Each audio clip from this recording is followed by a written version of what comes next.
Boa noite a todos, seu Mário e demais irmãos, 19 horas, horário de Brasília. Mário, câmbio.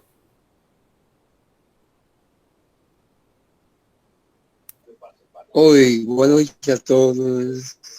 Que a bênção do céu recaia sobre os nossos dias e que Jesus permaneça nos abençoando, nos protegendo, iluminando sempre as nossas mentes para que possamos encontrar o caminho de volta, né? Sem atrapalhos, sem ilusões e sem erros. E estamos iniciando, como já dissemos, o nosso trabalho. E com aquela pergunta de sempre, alguém já tem alguma mensagem preparada para que possa abrir os trabalhos da noite?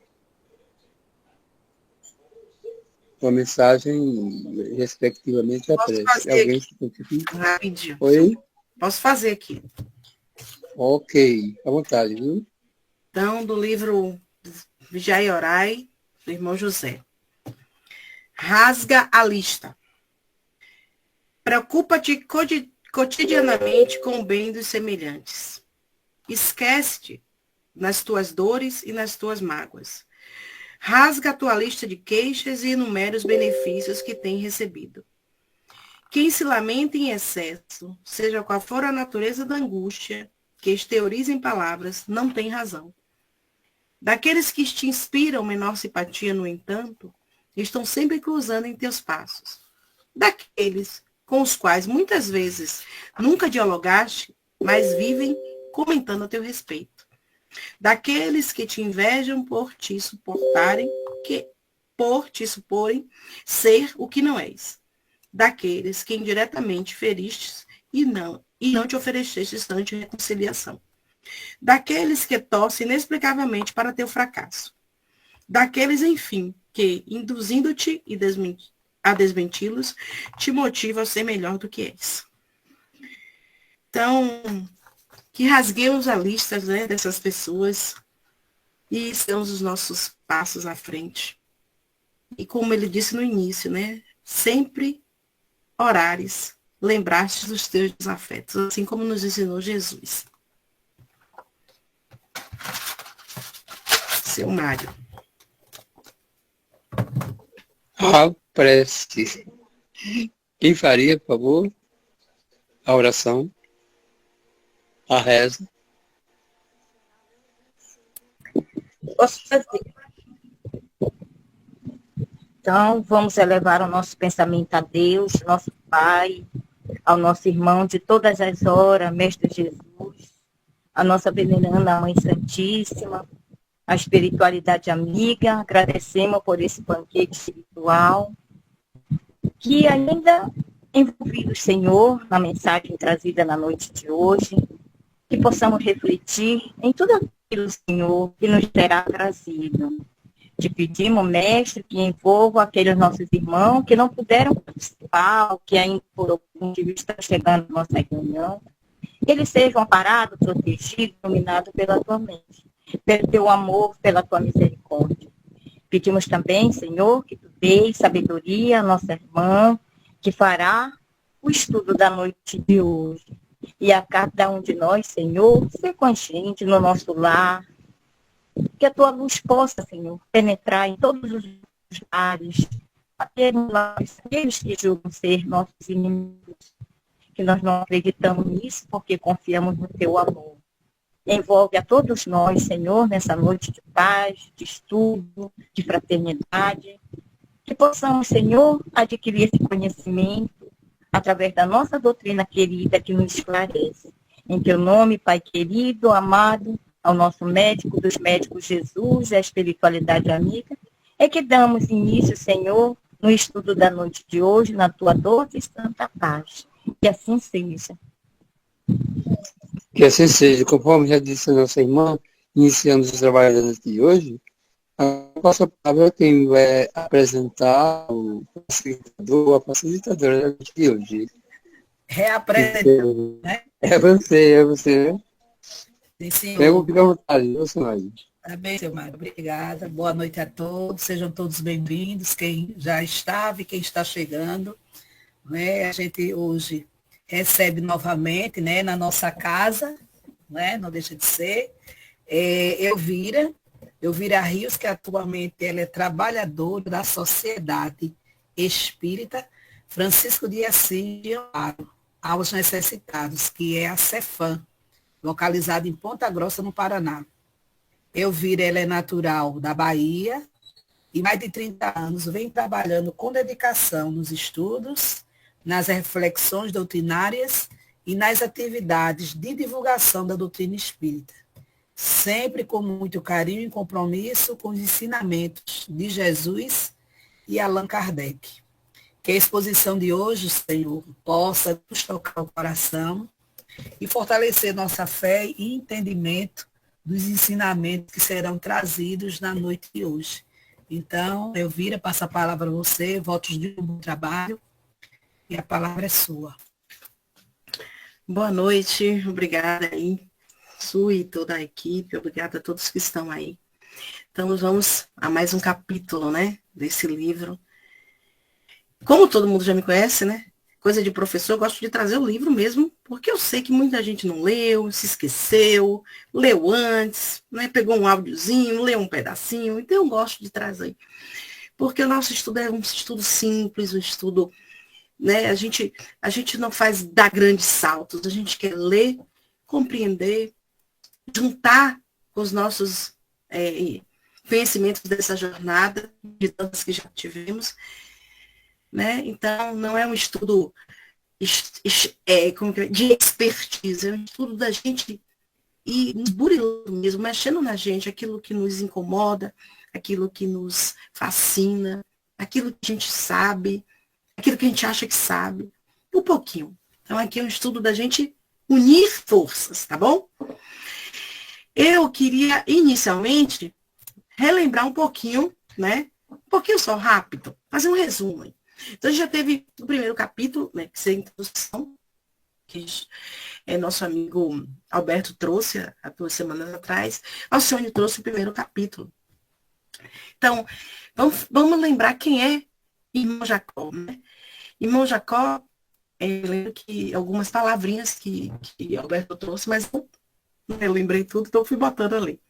Então, Irmão Jacó, em vida, era um confrade espírita, trabalhador árduo, para a gente lembrar, quando a gente começar a pensar sobre ele.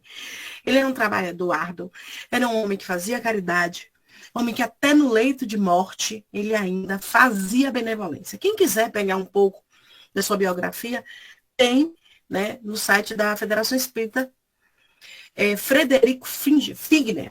Então, era um trabalhador muito, vamos dizer assim, com afinco. Mas, vamos ver o que acontece até o final, né? Então, a gente está estudando esse livro com o irmão Jacob, que era um trabalhador, como eu disse, muito afinco. Após o seu desenlace físico, né? Ele fez uma promessa aos companheiros da doutrina de testemunhar, se possível fosse, a sua vivência no mundo espiritual. Então, Alberto nos trouxe o perfil dele, né? Ele era um judeu de nascimento. Os pais não eram nada, vamos dizer assim, afeiçoados à imagem do Mestre Jesus, né? Então, pensem aí também como é que foi a sua criação, né? Ele é uma figura ativa, desde quando se descobriu gente, vamos dizer assim, né? Então, ele fez esse propósito de compartilhar as descobertas, as surpresas, como é que era. Só que a gente chega lá, nem tudo é como a gente pensa. Alcione, semana passada, né, nos trouxe como ele chegou no mundo espiritual, como ele ficou, como ele estranhou, né, perceber, entre aspas, morto, e entender, embora ele soubesse, né, que a morte não era esse descanso, era assim a continuidade da vida, ele sabia disso, a continuidade da sua responsabilidade moral, e que a sua consciência continuava desperta, que tudo pelo progresso continua, né, como aqui nessa esfera também. E ele nos traz as primeiras tentativas de intercâmbio com o plano físico, as dificuldades que ele tem, natural, de um espírito desencarnado, né, de se comunicar com os encarnados. Então, apesar do seu desejo de trazer, de consolar os que aqui ficaram, ele encontra barreiras. Fora dele, Elvira? Também. Mas com barreiras nele mesmo. Barreiras emocionais, espirituais, que ele achava que lá ele agir assim, livremente, como ele queria, né? Então, com essas ponderações que ele traz, reconhecendo assim, as suas limitações no outro plano, ele vem trazer essas impressões que nem tudo é fácil. Que não é porque ele era um trabalhador espírita, abnegado, né? As coisas seriam tão fáceis. Por quê? Porque a gente tem os nossos próprios desafios, né? Então eu venho trazer agora o segundo capítulo, vamos dizer assim, né? A terceira parte desse livro. Mas antes, que eu sumi aqui, gente, que de vez em quando, mas acho que vocês estão me vendo aí. Sejam bem-vindos, né? Seu Mário já deu boas-vindas, eu já dei, a nossa irmã Vera já deu, o Sunaide, mas as nossas boas-vindas têm um plano de fundo. Kardec e Jesus. Então, juntamente com ele, sejam bem-vindos. Vou lá. Então, queria lembrar o que Kardec nos fala da educação, que é isso aqui que a gente está fazendo, né, gente? Estudando. A gente precisa estudar. Então, é pela educação, muito mais que pela instrução, né? A gente sabe que educação e instrução são coisas que interagem, mas são diferentes uma da outra. Que vamos atingir o progresso moral. E a gente está aqui para atingir o progresso moral. Eu não estou aqui para ser mais rica, mais bonita, né? Mais afeiçoada de vocês ou dos meus amigos. Eu estou aqui para atingir o meu progresso espiritual, moral. Nós estamos aqui para isso. E Kardec vem nos lembrar. E Jesus, né, com sua sapiência, vem dizer: conhecereis a verdade, e a verdade vos libertará. Então, irmão Jacó vem trazer algumas verdades para a gente, às vezes até dura, né? Para ele, inicialmente, imagine para nós. Então, juntamente com esses dois, eles que mudaram a nossa vida, a minha, né? Falando de mim, a nossa, com seus ensinamentos, ensinamentos dos espíritos e o ensino da lei do amor, a gente traz aí esse capítulo que chama Frente à Morte. Tem 4 pedacinhos eles, né? Tem os preparativos, a modificação, no grande desprendimento, minha filha, são 4 itens, né? Além do que sempre traz a introdução. E a gente vai começar tratando dele diretamente, né? Vamos ver o que ele começa a dizer. Ipsilita é o livro, tá? O livro está todo escrito aí. Então, no primeiro pedacinho, né, vamos dizer assim, introdução, ele diz assim: todos nós que estudamos o Espiritismo, consagrando-lhe as forças do coração, somos comumente assediados pela ideia da morte. Como se opera a desencarnação? Que forças atuam no grande momento? De vez em quando abordamos a experiência de pessoas respeitáveis e concluímos pela experiência indagadora. Aí, ele já vai trazer para ele, né? Por minha vez, ler as descrições e teses preciosas relativamente do assunto. Inclusive, Bozano e André Luiz. Olha que o cara estava assim, expert, como a gente estudando, né? Desde o último, recolher informações que me sensibilizaram profundamente. Pouco antes de abrir-me no leito da morte, meditar ali as narrativas acerca da desencarnação de alguns companheiros. Esse 2 aí não existe não, foi na hora de eu digitar. E, perante os sintomas que me assaltavam, não tive qualquer dúvida. Aproximava-se o fim do corpo. Pensa aí. Ele já estava dizendo, agora não tenho para onde ir. Já sei que vou morrer. Com toda a literatura que ele tinha, né? Com toda a leitura, com toda a bagagem, ele já sabia os sinais. E aí, isso nos dá algumas coisas a pensar. Eu fiz umas anotações aqui, viu? Estou aqui e estou cá. Ele já fala assim, todos nós estudamos. Ele está falando para quem? Para nós espíritas, né? Todos nós estudamos o espiritismo, consagrando-lhe forças no coração. Será? Sei não, viu, gente? Fiquei na dúvida. Será que a gente está assim? O que seria o coração para a gente? O coração, órgão físico, é a base da nossa vida vital. Será que a gente está colocando na doutrina espírita essa vitalidade? Não sei, não. Eu estou falando por mim, por favor. Então, eu trouxe uma frase aqui de Leon Diniz. A morte não é fim, é libertação. Leon Diniz nos diz isso. Então, a gente sabe que a morte é uma realidade que todos vamos enfrentar. Aqueles que estão ao nosso lado e a nossa própria morte, né? Mesmo assim, os mais preparados, que não sou eu, diga-se de passagem, os mais preparados ainda se deparam com dúvida e reflexões. Ele diz isso.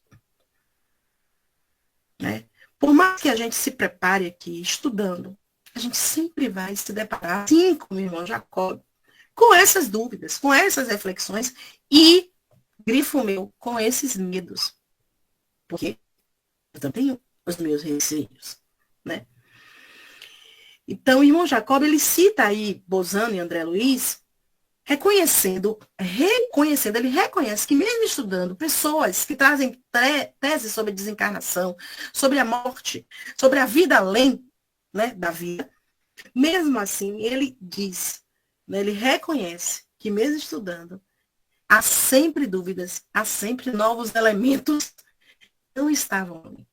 Mas não estão ali, naqueles livros, naquelas literaturas, porque nós somos espíritos únicos e temos nossas andanças. Então, a teoria que nós temos aqui hoje, ela responde várias coisas. Ela vai nos educando. Oi, Dirce, um abraço, querida. Porém, minhas andanças diz muito. Lembram a semana passada, né? As nossas dúvidas, quando a gente encheu a nossa amiga Alcione de e aí? Então, tudo que ele estudou não era suficiente para dizer, fica tranquilo, você vai morrer, ou vai para, você sabe, né? A morte não existe, você vai desencarnar, mas tudo vai ficar bem. Não, não é bem assim. E aí, no segundo item, né, depois que ele faz a introdução, ele traz preparativos. No segundo item, eu queria que vocês prestassem atenção nas falas dele, né? Que eu fiquei, assim, relembrando, porque eu já li esse livro, relembrando algumas coisas. E ele diz assim, ó, não obstante o valor com que passei a encarar a situação, e apesar do velho hábito de convidar os amigos para o meu enterramento, em observações xistosas dos dias de bom humor, descansei o organismo extenuado na posição horizontal, mesmo porque me era totalmente impossível agir de outro modo. O irmão Andrade, espírito benemérito dedicado à medicina, com quem tive a alegria de colaborar há alguns anos, recomendar absoluto repouso e tão insistentes que fizeram o conselho que fui obrigada a abandonar as últimas atividades doutrinárias.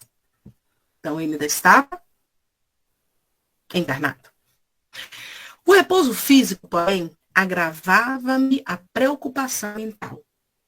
O impedimento das mãos impunha-me verdadeira revolução íntima. Então, eu não podia botar a mão na massa. Ficava ali deitado e ficava pensando na vida.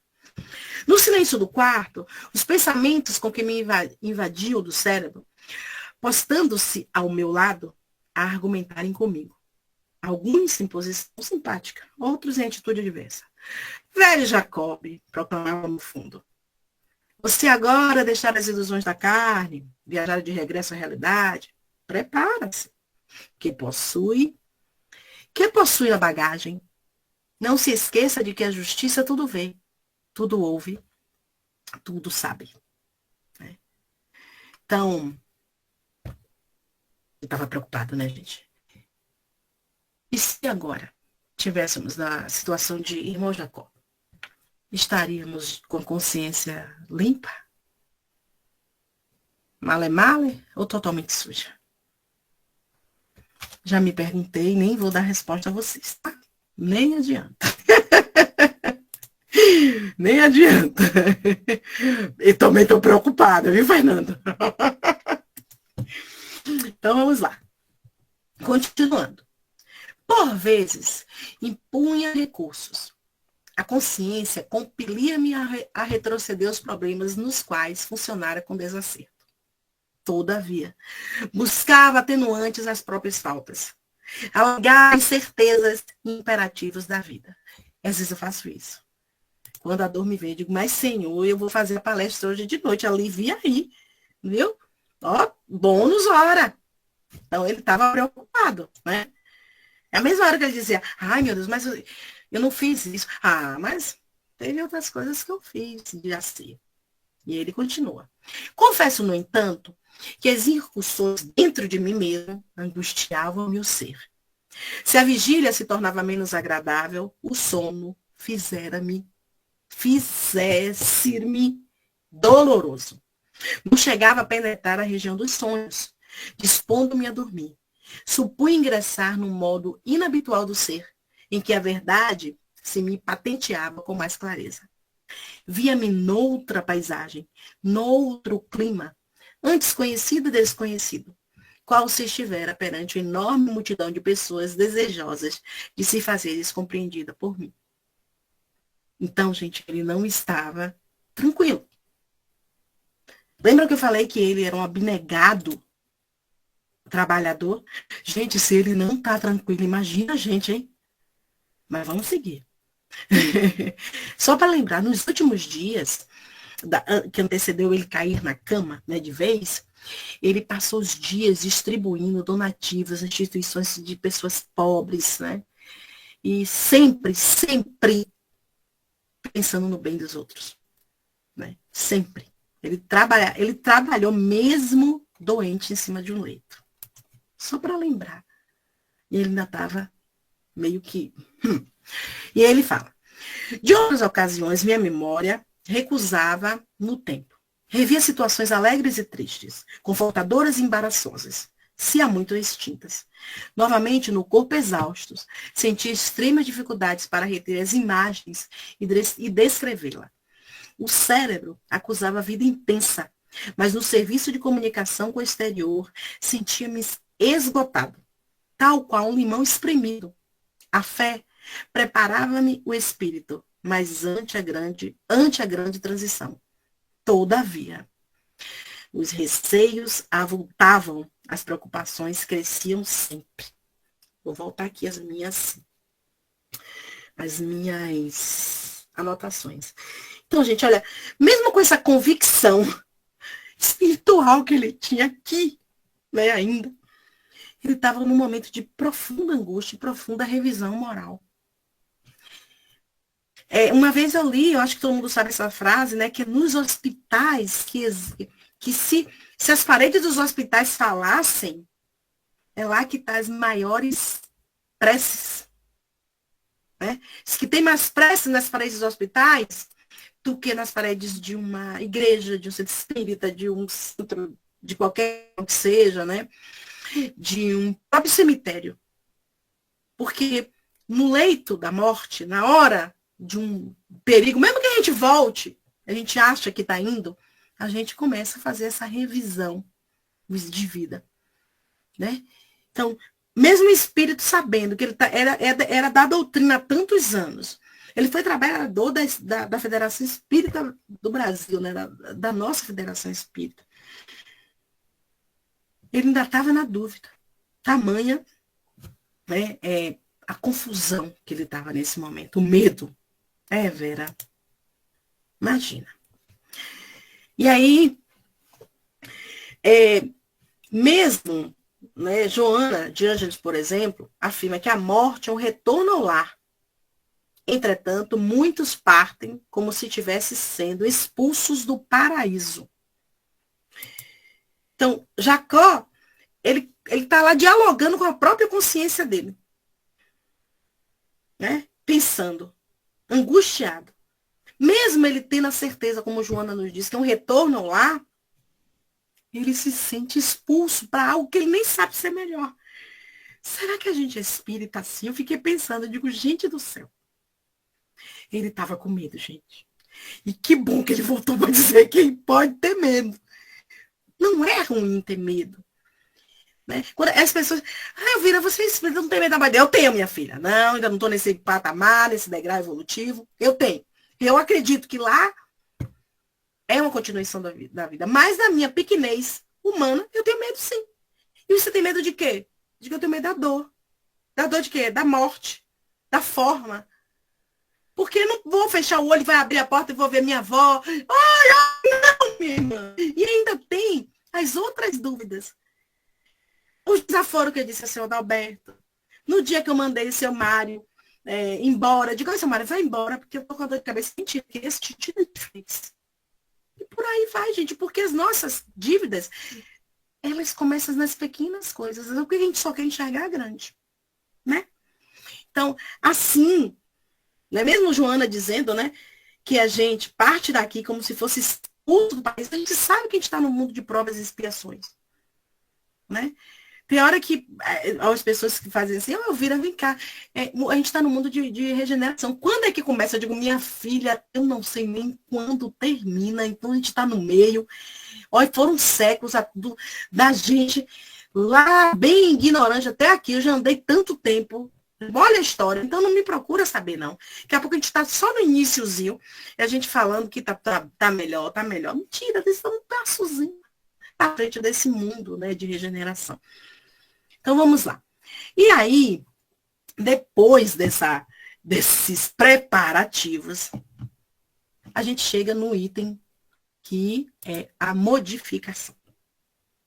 Prestem atenção, gente, na fala dele. E aí ele continua assim. O desvanecimento da força física determinava fenômeno singular em minha alma. Surpreendia-me enternecido e sentimentalista. Acostumara-me a tratar com o mundo dentro do maior senso prático. Estimava a pregação da caridade, convicto, porém, de que energia seca era indispensável nas relações humanas. Muita vez, na intimidade de companheiros encarnados e entidades desencarnadas, sentia-me ríspido, contundente. Fazia frequentemente o possível por não desmerecer a confiança dos que me estimavam. Entretanto, nem sempre sabia ser doce na extensão da personalidade. Eu acho que o irmão Jacó aqui, ele pensou na mansuetude de Jesus. Jesus dizia tanto para a gente ser manso, então ele estava dizendo, olha os momentos que eu não fui, isso vai contar contra, ponto a menos. E aí ele dizia, semelhante traço individual que as lutas ásperas, a experiência humana me impuseram, representava um motivo de não poucos dissabores para mim, porque no íntimo aspirava a servir a fraternidade legítima em nome do Cordeiro de Deus. Então, em nome de Jesus, né? Por ele, nosso modelo, nosso mestre, nosso guia, o cara que nos ensinou o que é amor de verdade, era manso. Falava lento, devagar, com paciência para homens rudes que eu falo sem conhecimento na sua época. E aí, irmão Jacó dizia que muitas vezes ele era ríspido, ele era insensível, com traços individuais, quer dizer, egoísta. Tudo bem. E ele fala assim, tudo bem, nas lutas ásperas, na experiência, que a experiência humana impõe a gente. Mas, lá no íntimo, mesmo assim, nesse momento, ele queria servir a fraternidade de Jesus. Então, ele se acha falho nisso. E aí ele vai. Prostrado agora. Inesperada sensibilidade passou a dirigir-me. A renovação de caminhos obrigava-me a esquecer negócios e interesses terrenos. Não me era mais possível governar o leme do barco material e esse impositivo, ao que me pareceu, proporcionava-me acesso a mim mesmo. Afetava-me a necessidade de ternura e compreensão. Como se naquelas horas estivesse ingressando na idade juvenil. O que Jesus disse a Nicodemos? Para entrar no reino dos céus, é preciso nascer de novo. Acho que o irmão Jacó queria nascer de novo, mas nascer no íntimo. Ele estava numa briga incessante consigo próprio. E aqui eu digo, né? Ele se percebe mais sensível, com mais necessidade de amor, de afeto. Aqui ele começa a se despir da dureza que ele usava na vida material. Embora Frederick Figner fosse um homem, né, que veio de pais pobres, né, e que ele veio de outro país para aqui para o Brasil, ele era israelita, ele fez um legado, materialmente falando. Né? Então, ele ascendeu, né? Materialmente falando. Então, isso fez, esse momento, ele queria se despir dessa dureza que ele usou na vida, até para gerir as coisas materiais.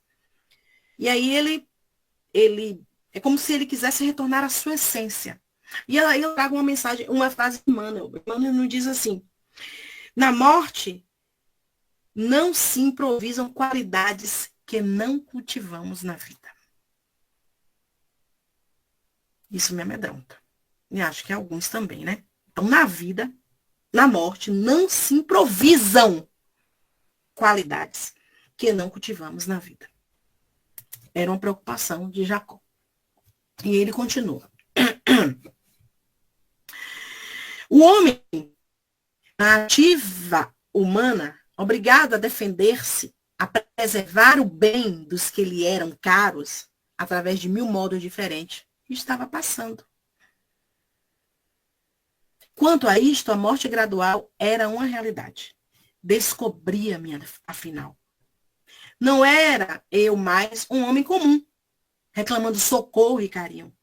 Trazia o coração opresso por aflições indizíveis. Se a dispneia me roubava a tranquilidade, os tremores povoavam o espírito de tristezas e sombra.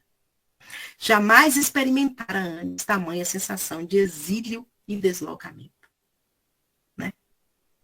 Na terra, estava cercada de benditas dedicações por parte das filhas queridas, dos amigos abnegados.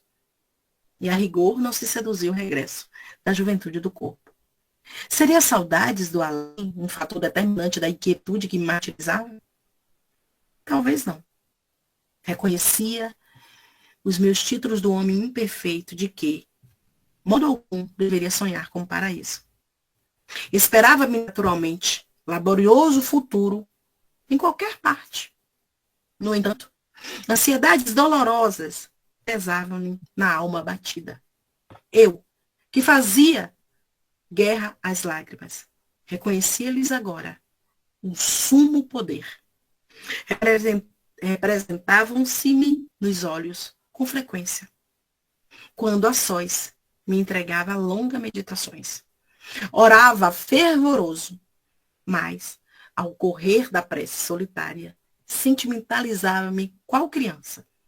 Entrar às vésperas de total exoneração quanto aos deveres terrestres.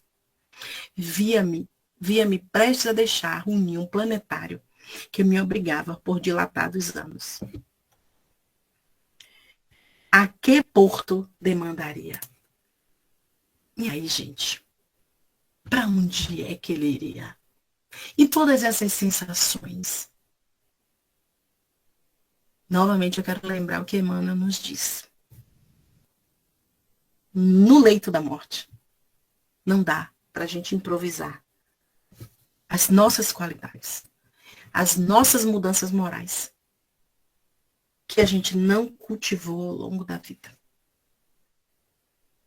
Então, o irmão já estava apreensivo, porque não dava agora para pintar um quadro rápido antes dele desencarnar do homem bom, do homem desprovido de egoísmo, mesmo sendo um trabalhador, né? Mesmo sendo caridoso, não dava para... Não tinha, vamos dizer assim, ia cair todas as máscaras. E ele estava apreensivo com isso. Alguém quer falar alguma coisa ou posso continuar? Então vamos lá. E aí a gente vai para o... Pode continuar. Ok. Vamos lá para o quarto, né? A gente teve a introdução, mas esses dois no grande desprendimento. Então, este homem atormentado do jeito que estava, com as suas reflexões, com as lágrimas vindo aos olhos, nos momentos solitários, né? E aí ele vem falar com a gente o que é que acontece nesse grande desprendimento. Lembra que eu falei a vocês que prestassem atenção naquela fala dele, né? Naqueles sentimentos dele. Muitas vezes a gente não está no nosso leito de morte, vamos dizer assim, morte física. E a gente se sente. Quando a gente não é... Vamos dizer, a gente não consegue fazer o bem que a gente quer. Quando a gente trata mal um parente, que são os mais próximos. Quando a gente magoa alguém, a gente consegue ter sentimentos bem próximos aqui. Não é? Isso é a nossa consciência. A gente aprende que as leis de Deus estão lá. Então, quando a gente não age conforme as leis de Deus, a nossa consciência, ela grita, gente. Né? Grita mesmo, grita e a tal ponto da gente adoecer. Mesmo quando a gente não está no leito de morte, a gente consegue passar por esses momentos de reflexão, de profunda tristeza, de profundo dessabor espiritual. Mas vamos lá. E aí ele começa, né? Continua, aliás. Recordando as experiências do investigador de Rochas, identificava-me em singulares processos de desdobramento. Recluso. Na impossibilidade de receber os amigos para conversações e entendimentos mais demorados, em várias ocasiões, me vi fora do corpo exausto, buscando aproximar-me dele. Nas últimas 30 horas, reconheci-me em posição mais estranha. Tive a ideia de que 2 corações batiam no peito. Um deles, o de carne, em ritmo descompassado, quase a parar, como um relógio sob infindável perturbação. E o outro, mais equilibrado, mais profundo. A visão comum alterava-se. Em determinados instantes, a luz invadia-me em clarões subitâneos. Mas, por minutos de prolongada duração, cercava-me densa neblina. O conforto da câmara de oxigênio não me subtraía as sensações de estranheza. Então, ele saía do corpo. Talvez esse 2 corações, né, o físico e o não, a gente sabe que nós temos os nossos corpos espirituais. E a gente não vai entrar nessa seara agora. Deixa eu ver o que eu tenho aqui. Então, aqui ele vai escrevendo sensações físicas e espirituais. Pulos duplos, visões alternadas, faces espirituais também, tá? E aí a gente continua. Observei que frio intenso veio ferir minhas extremidades. Não seria integral extinção da vida corpórea? Procurei acalmar-me, orar intimamente e esperar. Apressei ser arrogativa a Jesus para que não me desamparasse. Comecei a divisar à esquerda a formação de um depósito de substância prateada, semelhante a gaze tenuíssima. Não poderia dizer se era dia ou se era noite em torno de mim, ao nevoeiro em que me sentia mergulhada. Quando notei, em 2 mãos caridosas me submetiam a passos de grande corrente. À medida que se desdobravam em alto e baixo, detendo-se com particularidade no tórax, diminuíam-se-me as impressões de angústia. Lembrei, com força, o irmão Andrade, atribuindo-lhe o benefício, e implorei-me mentalmente se me ouvisse, ajudando-me.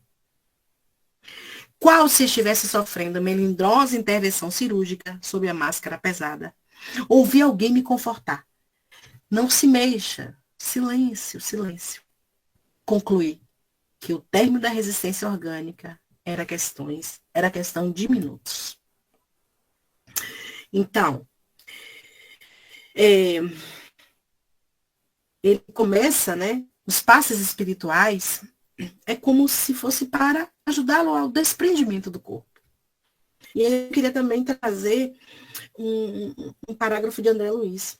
André Luiz diz assim: a separação da alma e do corpo é feita com delicadeza, respeitando o estado mental dos desencarnados.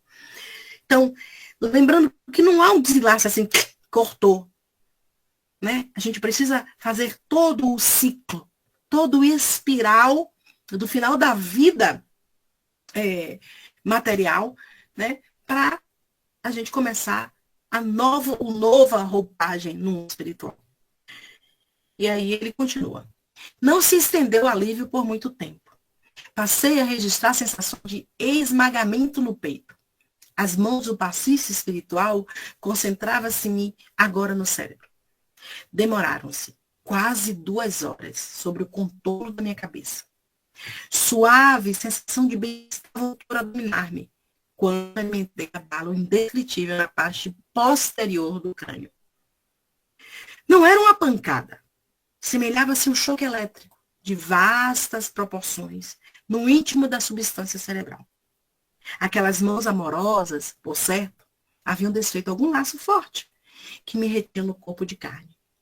Senti-me, no mesmo instante, subjugado por energias devastadoras. A que comparar o fenômeno? A imagem mais aproximada é de uma represa, cujas comportas fossem arrancadas repentinamente. Vi-me diante de tudo o que havia sonhado, arquitetado e realizado na vida.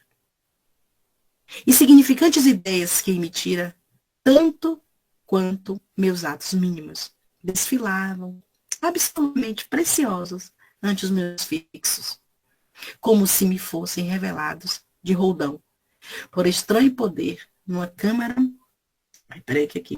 ultra rápida, instalada, centro de mim. A primeira vez que eu li esse livro, claro, né, gente, eu não vou dizer quanto tempo tem. Eu realmente tinha tão pouca bagagem que eu achava que todo mundo desencarnava assim, todo mundo. Né? Faltava-me leituras, experiências de vida. É claro que não é igual para todo mundo, né? Assim como o nascimento não é. O desencarne também não vai ser, né? A desencarnação também não vai ser. Então, ele vai concluir. Transformara-se-me o pensamento num filme cinematográfico, misterioso, inopinadamente desenrolado, a desdobrar-se com uma espantosa elasticidade para seu criador assombrado, que era eu mesma. No trabalho comparativo a que estava constrangido pelas circunstâncias, tive a ideia de que, até aquele momento, havia sido construtor de um lago cujas águas crescentes se construíam de meus pensamentos, palavras e atos, e cuja tona minha alma conduzia a seu talante o barco do desejo. Agora que as águas se transportavam comigo de uma região para outra, via-me no fundo, cercado de minhas próprias criações. Como é importante, deixa eu ver se eu anotei alguma coisa assim aqui. Como é importante os nossos pensamentos. O vigiar e o orar. Até nesses momentos. Como o nosso pensamento consegue nos transportar o tempo inteiro. De uma zona gostosa para outra não tão boa. Da zona de conforto para a zona de desconforto. como o nosso pensamento nos transporta tanto para o amor quanto para o ódio, né? E vice-versa. Então, a importância do nosso pensamento em todos os momentos da nossa vida e até no próprio desenlace do corpo material. E ele diz assim: não tenho, por enquanto, outro recurso verbal para definir a situação. Recordei o livro de Bozano. Eu anotei aqui esse 3, mas terminei apagando. Tem uma fala de rodapé, em que ele analisa o comportamento dos moribundos. Entretanto, sou forçado a asseverar que todas as narrações que possuímos nesse sentido comentam palidamente a realidade. Então, por mais que ele tivesse a bagagem, ele diz agora, por mais que a gente tenha, né, essa bagagem, essas narrações que possuem, a realidade é totalmente o contrário, é palidamente o contrário do que a gente acha que é, né? Então, nesse capítulo do desprendimento, ele vem descrever essas sensações todas, tanto físicas como espirituais, antes do passe e após o passe. Aí a gente vê a importância, né, gente, das nossas ações dentro de uma casa espírita ou fora de uma casa espírita. E elas vão refletir em toda a nossa vida. Imagina, né, a gente fazendo o nosso evangelho no lar, a gente não frequentar um cantinho. Eu sempre digo assim, precisa ir na casa espírita, Elvira? Então tira um minuto que você não precisa. A gente nunca vai ter tempo. Se ter algo que a gente vai entrar ali, na dúvida, vamos para a casa espírita. Vai chegar o tempo que a gente não vai precisar de templos de paredes para orar, né? Para chegar mais próximo do Criador. Entender a importância, né, do passe, da oração, né, do desprendimento das coisas materiais. Então, ele vem nos alertar, né? Não sou eu que estou falando, não, são alertas. No último, ele vem, nesse último, ele vem falar, né, vem trazer um pouquinho do medo que consome ele, da sua filha que surge, Marta. Gente, já está chegando no finalzinho. Deixa eu ver se tem alguma coisa aqui. Ah, sim. Uma coisa que eu anotei aqui. A chamada retrospectiva, viu, gente? Palavra minha, retrospectiva espiritual de Jacó, não é um devaneio dele, não. É real.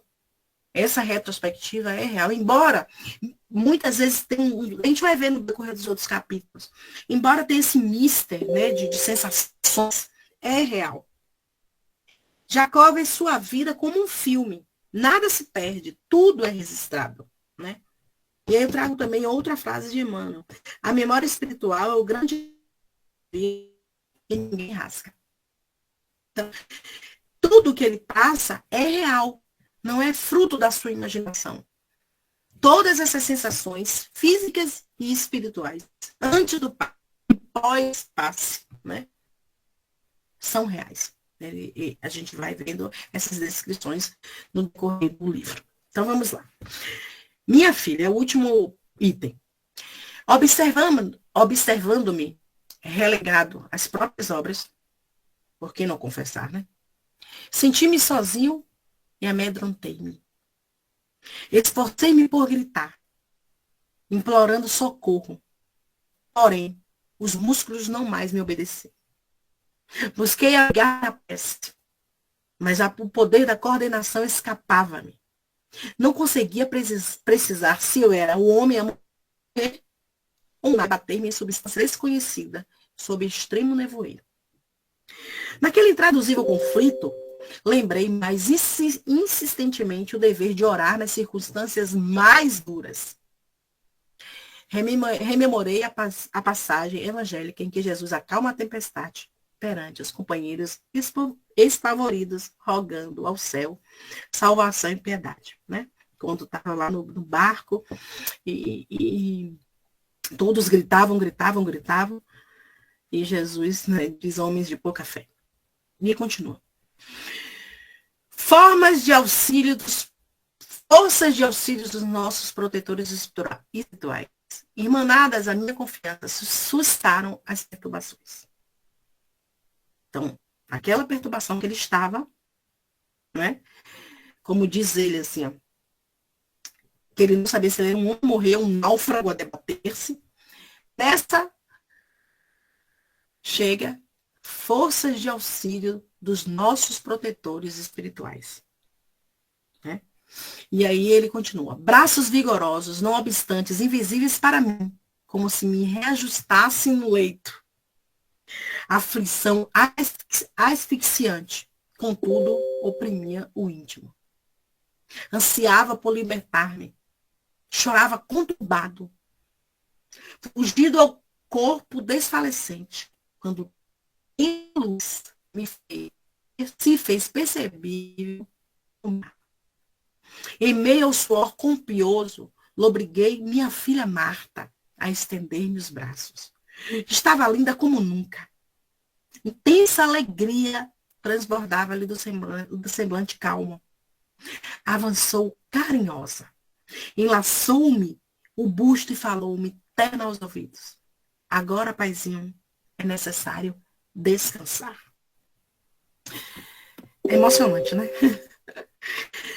Ele assim, conturbado, como quem diz assim, não estou aguentando mais. Chega a sua filha e diz, agora vai descansar. E aí, deixa eu ver aqui. Quando o medo consome a gente, muitas vezes a gente não consegue enxergar a luz. Então, essas forças espirituais, mesmo ele dizendo aqui, ó, braços vigorosos, invisíveis, estavam ajustando ele no leito. Mesmo ele agoniado, asfixiando, o medo não deixou ele ver né, quer dizer, não impediu ele de ver a luz da sua filha. Tamanha era a vibração. Então, outra coisa que ele vem nos lembrar é a importância da nossa energia vibracional. Gente. Onde é que a gente tem vibrado? E mesmo ele vibrando assim, mesmo com todo o aparato de passes, olha que foi um processo. A luz é tamanha. A luz da bondade é tamanha que mesmo ele vibrando numa faixa menor, né, por conta do seu desajuste, ele consegue sentir, enxergar e, vamos dizer assim, se fazer, sentir os benefícios, né, da luz. Porque muitas vezes os benefícios estão ali e a gente nem enxerga, nem consegue ver. Né? Então, ela o acolhe com amor. Então, o amparo dos laços afetivos se torna real. Agora ele vê a realidade da afetividade do outro lado. Então, o Joana de Anjos nos lembra que o espírito nunca perde aqueles que amam. A sintonia da alma é o elo da eternidade. Então, Marta chega aí com a sua luz, né? E aí ele vem. É isso mesmo? Passei nenhum não, né? Opa, isso mesmo. Tentei movimentar os braços de modo a retribuir-lhe o gesto de amor. Não pude erguê-los. Parecia guardado sobre toneladas de chumbo. O pranto de júbilo e reconhecimento, porém, correu-me abundantemente dos olhos. Quem era Marta naquela hora para mim? Minha filha ou minha mãe? Difícil responder. Sabia apenas que a presença dela representava um mundo diferente em nova revelação. E entreguei-me, confiado aos seus carinhos, experimentando felicidade impossível de descrever. A morte não é o fim. É a volta para casa. A volta para o mundo verdadeiro. Né? Lembrando, não somos daqui. Chegamos e vamos voltar. Para onde? As nossas ações o nosso pensamento. Vão dizer. Né? Mas não somos daqui. Somos seres espirituais. Envoltório material. Tendo experiências materiais. Para quê? Para a evolução desse ser espiritual que habita. Desse ser material. Então, mas o que levamos? O que somos? O que achamos? E aí eu trago Emmanuel. A morte é apenas uma curva do caminho. A estrada continua. Então, a gente precisa viver com a consciência tranquila e com a mente voltada para o bem. É fácil? Não, ainda não. Nunca. A gente precisa viver com a consciência tranquila, com a mente voltada para o bem e o coração em paz. O Mestre Jesus, junto com Kardec, né? O Mestre Jesus nos ensinou isso. Jesus vem nos mostrar o que é amor. Vem nos dizer que o Pai dele, esse ser espiritual, esse ser espiritualmente elevado, também é meu Pai. Uma gota no oceano. Vem nos dizer que somos iguais perante a este Pai, que não tem eleitos. E Kardec, através da espiritualidade amiga, veio nos vamos dizer assim, veio dar significado, veio fazer com que nós ressignifiquemos o que Jesus nos ensinou e a gente não entendeu atrás. Então, a partir disso, esses livros de irmão Jacob e outros tantos que nós estudamos, vem só abrir a porta para o nosso despertamento. Então, é necessário que despertemos. Essa é a minha contribuição de hoje, né? Espero que tenha sido a contento. Convido mais uma vez, né, todos os domingos estarem aqui. Muitas vezes eu não vou estar, gente, porque às vezes eu tenho outras atividades. Mas o livro é muito legal, é muito bom, é simples. E o que eu digo? Eu digo que é um livro humano. Porque muitas vezes eu me vi deitado naquela cama, né? Então é um livro que nos transporta. A leitura, eu sou professora de português, não tenho como dizer isso, né? Se é o contrário. Nos transporta. Assim para como outros países, para outros estados, né? Estados que eu falo, estados de espírito. E irmão Jacó, ele vem trazer essas coisas para a gente repensar. Então, gratidão e falem aí que eu puder ajudar mais um pouco. Estou à disposição. É um livro fascinante. Como você disse, é linguagem simples, né? Realista. Algum irmão quiser colocar alguma fala, alguma pergunta, alguma contribuição, esteja à vontade. Temos ainda 2 minutinhos. Parabéns, Elvira, pela mensagem, abrindo os nossos olhos para que a gente possa regressar pelo menos um pouco mais tranquilo, né?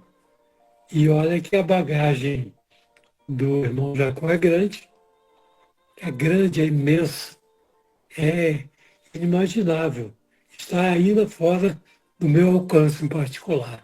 Então a gente tem que prever o seguinte,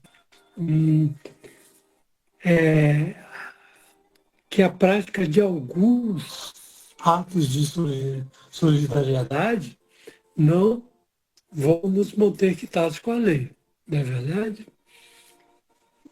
E o apoio de algum amigo ou mentor também não nos vai conduzir ao paraíso. Então a gente tem que estar bastante atento para isso. E fazer o melhor possível, dando o melhor de cada um de nós. Né? Um abraço, hein? Isso mesmo, Fernando. Obrigada, meu amigo. E olha, gente, lendo a biografia e tudo, não nos amedrontem. Não nos amedrontemos, né? Mesmo sendo um trabalhador, ele sabia das suas limitações. É óbvio que muitas vezes é como se fosse para prestar um concurso, né? Não uma seleção. Aí tem eu, Darcy, seu Adalberto, e cada um com o seu currículo. E aí a gente vai conversando entre si. Eu falo, olha, Darcy, e falo inglês fluente. Aí Darcy faz, ai meu Deus, não falo nada. Aí vem seu Roberto e fala assim, eu falo inglês, espanhol e mandarim. E aí eu faço, Senhor, eu achando que o meu currículo estava ótimo. Aí dá assim, meu Deus, só faço corte, costura, tricô. Aí, na hora da seleção, quem é eleito? Eu desponto é seu Adalberto, mas mesmo assim eu ainda vou, porque eu tenho um doutorado em física quântica do Murimbondo Frito. Ninguém tem aqui no meu país. Quem é selecionado é Darcy. Olha, vai saber por quê. Porque a vaga, gente, era só para uma costureira. Exímia costureira a mulher era. Eu também costurava. Tinha inglês.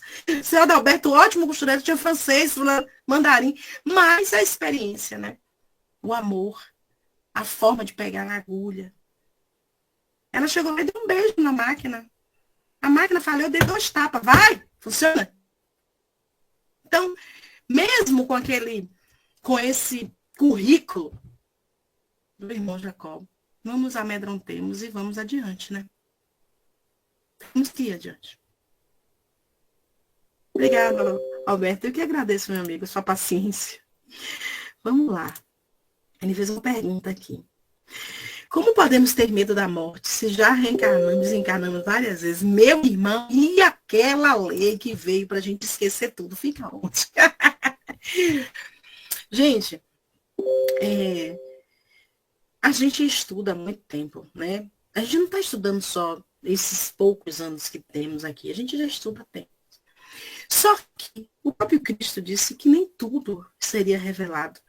E aí penso eu, se nem tudo seria revelado e não foi, nem tudo também será entendido, Alberto. A gente já reencarnou e desencarnou várias vezes. A gente não consegue entender isso. Mas sabe por que a gente não consegue entender? Porque a gente vem em falha. Na realidade, a gente tem medo muito mais das falhas do que dos acertos. A gente vem em falha, né? Eu vim com 3 filhos nessa encarnação. Eu disse que eu ia fazer tudo certo. Senhor, meu Pai, não conte os erros, que eu já esqueci quantos são. Mas eu disse que eu ia botar uns para o lado da direita, outro na esquerda, e ia andando firmemente com eles. Quando eu cheguei aqui, Alberto, eu disse assim, são meus filhos, quem manda sou eu. Não vai casar com essa, não vai fazer aquilo. E agora, Alberto, quando eu chegar lá e Jesus estiver lá, né, Deus disse assim, ei, filha, deu tudo certo? Deu, mãe. Deu tudo certinho.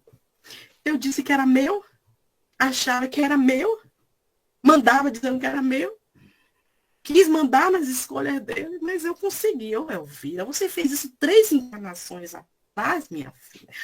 Não aprendeu, não, eu falei de mim. Posso ir de novo? Vai ter que ir, né? Você sabe, não são seus. Elvira, esqueceu aquela aula? O corpo procede do corpo, o espírito procede do espírito, Elvira. Ah, não, essa eu já sei. Aí venho de novo, Alberto. Falho 5 vezes. Você acha que eu vou ter medo? Eu não vou, eu vou. Entendeu, amigo? O problema é que é isso, que a gente reencarna, desencarna, reencarna de novo e perde a metade da aula. Muito bom. Seu Mário, gratidão, meu filho, pela essa oportunidade de reflexão, exposição aí. Obrigada, amiga. Mário Francisco. Oi. É porque a gente fica achando o tempo tão curto, né, com essa explanação do jeito que ela faz, né, tão com alegria, com alegria, não é? E além do mais o conhecimento. Mas só me resta agradecer a Deus e a todos que compartilharam desse banquete espiritual, ainda solicitando a alguém que queira fazer a prece. Alguém? É porque acho que fica um irmão esperando pelo outro, pensando quem vai falar. Esse Adalberto já está a serviço. Também agradecer ao Mestre Jesus pelos esclarecimentos dados a cada um de nós e que possamos aproveitar esses momentos que estamos passando aqui na Terra. As orientações vêm, mostram o caminho, mas ainda a nossa teimosia tira essa ideia de alcançar essa luz. Mas devemos sempre agradecer pelo estado em que estamos, porque esta luz já começou a brilhar. E assim, mestre amado, só temos a te agradecer por esta bênção concedida a cada um de nós, para que possamos melhorar nossa condição moral, espiritual, e seguir em frente com amor, com dedicação, trabalhando na tua vinha, Senhor. Que a paz esteja com todos, que assim seja.